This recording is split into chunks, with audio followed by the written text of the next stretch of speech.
Shalom mon frère, shalom ma sœur. Ce matin encore, le Seigneur nous a réveillés. Je vous salue dans le nom précieux de notre Seigneur Jésus-Christ. Nous continuons ce matin avec les prières de l'apôtre Paul aux Éphésiens. C'est ton serviteur, le pasteur Alexandre. Éphésiens chapitre 1. Hier, nous avons parlé de ce que le Seigneur a fait pour nous et qui nous permet de le remercier constamment. Et nous avons demandé qu'il nous donne un esprit de sagesse et de révélation qui nous fait connaître ce Dieu grand, plein d'amour et de miséricorde envers nous.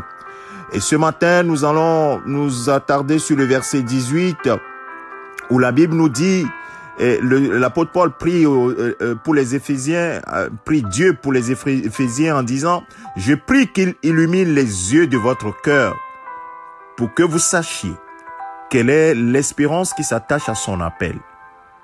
Quelle est la richesse de son glorieux héritage au milieu des saints? » Bien-aimés de Dieu, que vous sachiez, que nous sachions. Bien-aimés, la faute de connaissance, le peuple de Dieu périt. C'est ce que le prophète Osée a dit, Osée 4:6, « Mon peuple périt faute de connaissance ». Il faut que tu saches qu'il y a une espérance qui est attachée à ton appel.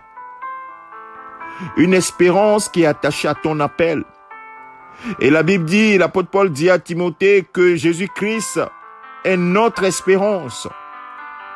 À Tite, Paul va dire, Tite 2:13, notre bienheureuse espérance, c'est-à-dire le retour de notre Seigneur Jésus-Christ. L'espérance qui s'attache à son appel. En Jésus-Christ, nous avons tous été appelés. Ceux qui croient en Jésus-Christ, ils ont été appelés en Christ. Avant la fondation du monde, nous avons été élus, nous tous qui, en aussi grand nombre que le Seigneur les ajoute chaque jour, ils sont appelés en Christ. Ils sont appelés en Christ. Et parce qu'ils sont appelés en Christ, bien-aimés de Dieu, ils ont une espérance et nous avons une espérance dans le Seigneur. Et c'est ça qui nous réconforte. Et c'est ce que l'apôtre Paul a utilisé pour réconforter Timothée, pour réconforter Tite.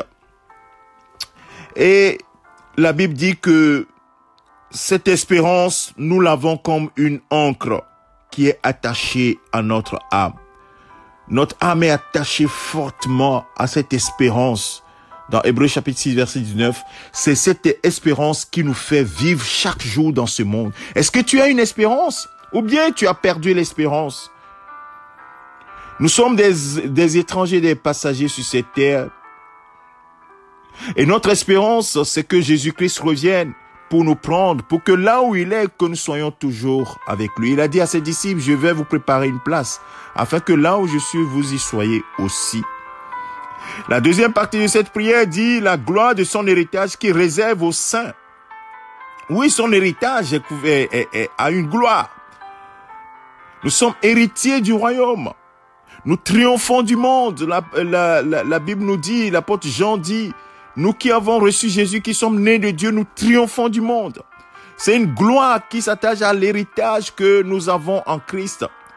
Et il y a plein de choses, quand l'apôtre Paul dit, rendez grâce au Père qui vous a rendu capable d'avoir part à l'héritage des saints dans la lumière. Il faut que nous le sachions, que nous avons une espérance en Christ et un héritage glorieux dans le Seigneur. Et c'est tout cela qui nous fait espérer en Christ, qui nous fait vivre dans la joie constante, bien-aimés de Dieu. Et il faut que nos yeux, les yeux de nos cœurs soient illuminés. Il faut que nous soyons éclairés, que nous ayons cette assurance ferme dans notre cœur, que véritablement, nous avons bien fait d'être en Christ. Dieu, tu as bien fait de nous mettre en Christ. Et nous devons le remercier constamment. Et tu dois le faire, mon frère, ma sœur. Et donc la prière ce matin, c'est que le Seigneur ouvre les yeux de nos cœurs, afin que nous ayons cette assurance. L'assurance sur l'espérance que nous avons, glorieuse que nous avons, et l'assurance que notre héritage en Christ est un héritage de gloire. Que le Seigneur te bénisse, qu'il te fortifie, examine ses paroles, médite-les, ça te donnera la force d'avancer chaque jour. Que le Seigneur te garde, te bénisse, au nom de Jésus-Christ. C'est ton serviteur le pasteur Alexandre. Excellente journée à toi. Amen.